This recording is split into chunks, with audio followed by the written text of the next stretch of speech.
Amém, irmãos?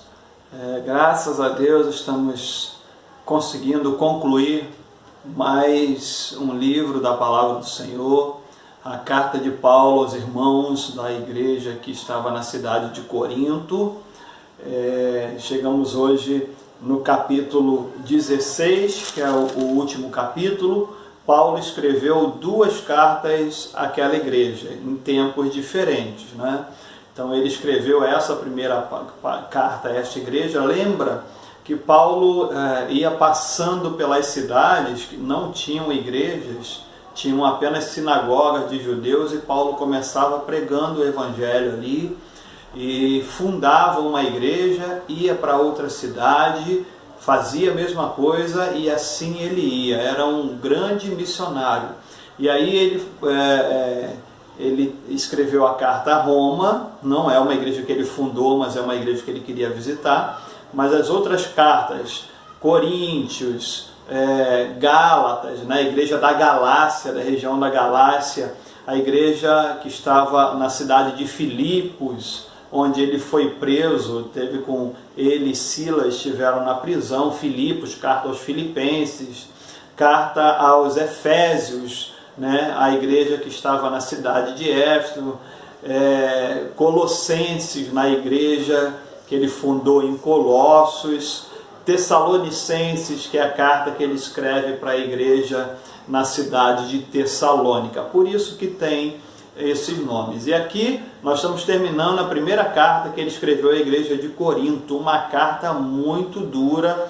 Para a gente, se esses irmãos lembram lá do início, mas Corinto era uma cidade extremamente prostituída, era uma das cidades mais profanas daquele período ali, do Império Grego, do Império Romano.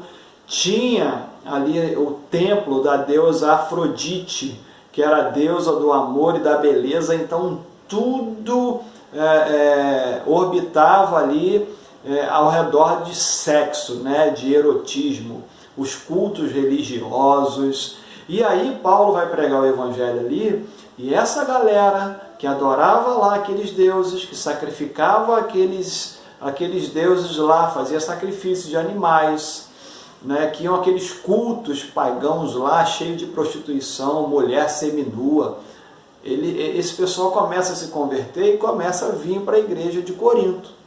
E a igreja de Corinto, Paulo fica sabendo pelos irmãos lá da família de Cloé que Paulo, olha, a igreja aqui ela está se perdendo, o negócio está meio bagunçado aqui. É claro que tinha um pastor lá, porém é alguém também que não tinha assim tanto pulso, a gente não sabe quem era. Então Paulo vai escrever essa carta, uma carta muito dura para ensinar a igreja. O que Paulo vai ensinar a igreja? Se a gente for recordar, a respeito das divisões na igreja, litígio entre irmãos, os irmãos que viviam brigando.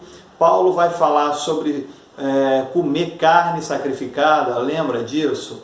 Paulo vai falar sobre casamento, Paulo vai falar sobre a ressurreição, Paulo vai falar sobre a ceia. Então ele vem ao longo desses 15 capítulos, né, que nós estudamos até agora, ele vai falar, ensinar muitas coisas importantes àquela igreja jovem ainda, imatura, né? Depois ele vai escrever a segunda carta para resolver outros problemas. Tinha o problema da imoralidade sexual também dentro da igreja, lá no capítulo 5, lembra? De um rapaz que tinha relacionamento sexual com a sua madrasta. Então nós vamos ver que é uma carta em que o pastor Paulo desce o cajado, ele desce o pau bonito naqueles irmãos ali para colocar a igreja em ordem. E aqui chegamos no capítulo 16, na última parte então da sua carta, e Paulo vai falar a respeito de uma coleta para os santos. O que eram santos? Santos é o nome que o Novo Testamento dá a todos aqueles que creem em Cristo. Santo significa separado. Separado de quê? Separado do mundo. Quando a gente se converte, quando o Senhor toca no nosso coração e o Espírito Santo nos converte a Jesus, a gente é separado do mundo, a gente não participa mais das coisas do mundo. Isso que é ser santo. Então Paulo vai dizer que ele estava fazendo uma coleta para os santos lá da igreja de Jerusalém, né, que foi a primeira igreja. O povo lá estava passando muita necessidade. Paulo vai dizer para eles aqui, olha, separem aí as ofertas de vocês, né, porque eu vou mandar alguém passar aí, se eu puder eu vou também, mas nós vamos, assim como todas as igrejas da região. Paulo pediu isso a várias igrejas, nós vamos ver isso em outras cartas. A igreja de Filipos, lá na carta de Filipenses, era uma igreja extremamente generosa, pobre, mas generosa. E aí Paulo vai falar para a igreja de Corinto, olha, separem alguma coisa aí para abençoar os irmãos lá da igreja de Jerusalém que estão passando necessidade. Então Paulo começa falando a respeito aqui dessa coleta. E aí ele vai até o versículo 9, que aí eu quero destacar também aqui, quando ele vai dizer, porque uma porta grande e eficaz se me abriu e há muitos adversários. O que Paulo está dizendo aqui é que apareceu uma oportunidade em Éfeso dele pregar o Evangelho. Ele já havia passado lá. E ele voltaria àquela cidade porque abriu-se então uma oportunidade para ele voltar e pregar o Evangelho lá. E ele vai falar que tem muitos adversários ali também. Foi lá que o povo começou a gritar, né, que Paulo curou uma menina de espírito de adivinhação, e aquela menina dava dinheiro para aqueles homens ali que eram uma espécie de seus cafetões religiosos, e a cidade de Éfeso tinha o templo da grande Diana, e aí o povo começa gritando, lembra disso lá, que está relatado em Atos. E Paulo fala que abriu uma oportunidade ali, ele vai voltar para lá, mas o que me chama a atenção aqui é que Paulo diz que vai voltar em Éfeso porque teve uma oportunidade, só que ele vai ter muitos adversários. Olha que cabeça, olha que fé, olha que coração firme e obediente ao Senhor. Sabe que vai passar aperto, sabe que vai passar dificuldade, mas ele está olhando para a porta aberta, para a oportunidade que ele tem de pregar o Evangelho. Imagina a gente ir para um lugar onde não há uma igreja, um lugar onde há dificuldade de pregação do Evangelho, por exemplo, nos países muçulmanos, e você vai pregar o Evangelho e sabe que você lá vai encontrar muitos adversários. Será que a gente vai? O apóstolo Paulo foi um homem de coragem. Evangelho não é coisa para gente fraca. Evangelho não é para gente medrosa.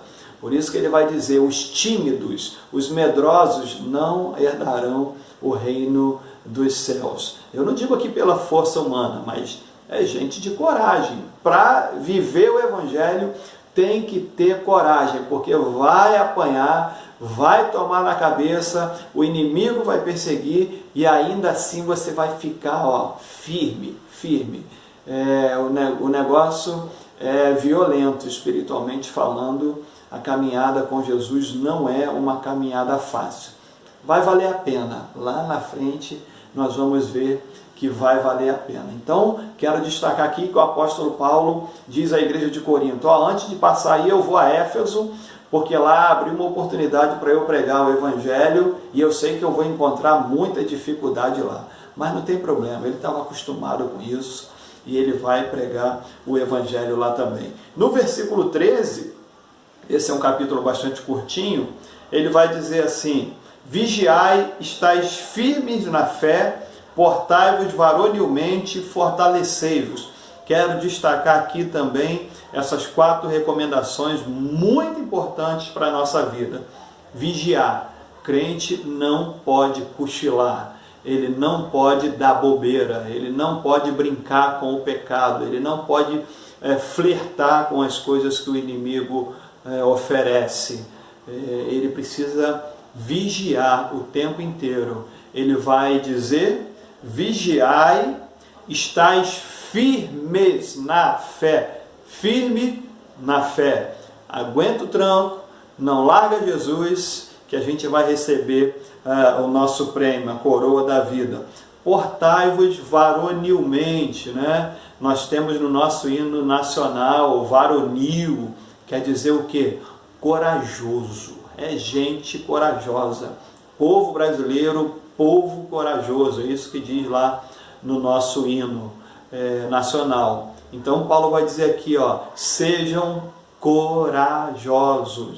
A gente não pode ter medo de absolutamente nada. E a gente precisa pedir para o Senhor, se você está fraquejando, peça ao Senhor para te encher de coragem, para te dar um coração varonil, como o apóstolo fala aqui. E ele vai dizer também, fortalecei-vos. Nós estamos vivendo um tempo de pandemia e uma das principais armas contra o Covid é o quê? A tua imunidade, os teus anticorpos. Você está preparado caso o vírus te atinja e não faça muito estrago. Depende de quê? Depende da tua imunidade.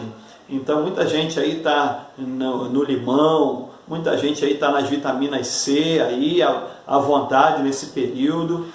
Está fazendo o quê? Está se fortalecendo.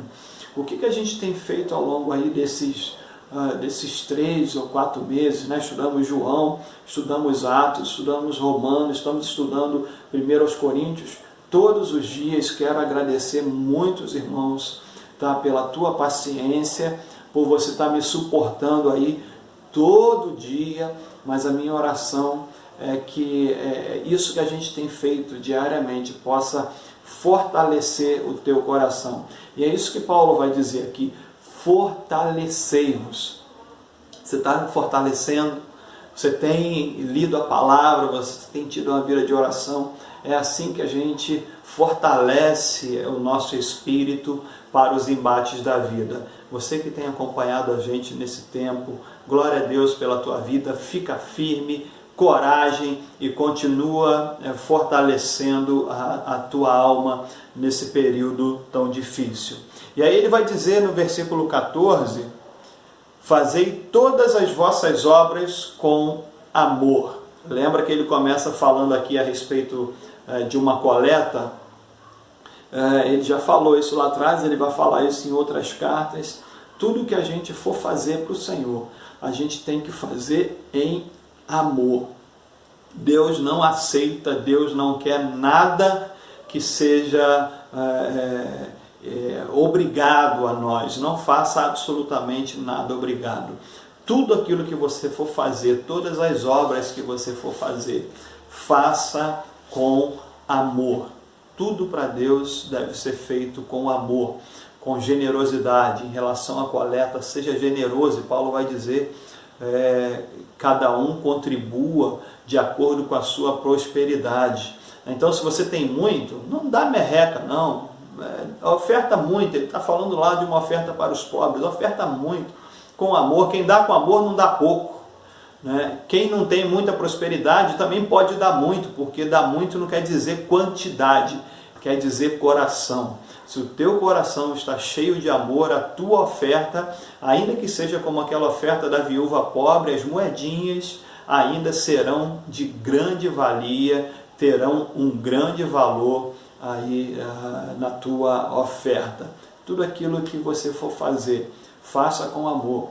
Se você vai fritar um salgadinho, faça com amor. Se você vai pregar, se você vai cantar, se você vai ofertar, se você vai visitar alguém, tudo aquilo que você for fazer, inclusive na tua vida secular, se você vai cuidar da tua família, faça isso com amor. Tudo aquilo que nós devemos fazer deve ser com amor. Ah, pastor, mas eu não estou num momento de muito amor, não. Peça ao Senhor para encher o teu coração de alegria, para você poder ajudar aqueles que estão ao seu redor. Amém, querido? Fechamos assim 1 Coríntios, capítulo 16, fechamos toda essa carta. Que seja um tempo de enriquecimento, de fortalecimento da tua vida. Que o Senhor te abençoe poderosamente, e até o nosso próximo encontro, se o Senhor assim permitir. Quero também agradecer àqueles que não fazem parte aqui da missão, você que é de uma outra igreja batista, você que é da Assembleia de Deus, você que é de outra religião, né? Você que não tem religião nenhuma, eu quero agradecer pela tua vida. Eu sei aqueles que têm participado com a gente aqui. A minha oração é que o Senhor abençoe tua vida, é que o Senhor abençoe a tua casa, e que você seja poderosamente tocado pelo Espírito Santo do Senhor. Muito obrigado por esse tempo que você tem dedicado aí a nos ouvir, a ouvir a palavra do Senhor. Deus te abençoe, querido, e até o nosso próximo encontro, se Ele assim nos permitir. Amém, amém e amém.